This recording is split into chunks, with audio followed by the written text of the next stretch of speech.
Okay, so today I'll be talking about restriction fragment length polymorphisms, or basically just different segments of DNA that differentiate between each other, since humans' DNA are very similar, but they do have their differences. And basically that is done by something called a restriction enzyme, which codes for a certain pattern of base pairs to cut the DNA at a certain place. So my example of my pattern will be TTCCG, and we'll look at the first person's DNA, and we find TTCCG, and we'll cut it right there. And then we see that we have two segments of DNA. Looks semi-similar, but then we'll come to the second person's DNA, and we see TTCCG, and we'll cut it right here.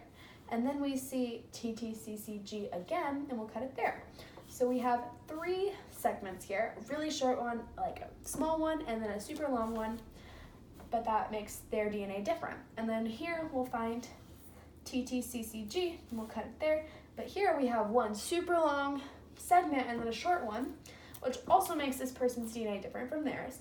And then we'll see TTCCG, we'll cut it here. So their DNA looks similar, but obviously it is not the same since they have a different pattern of base pairs, but they seem to have a similar cut in the same area.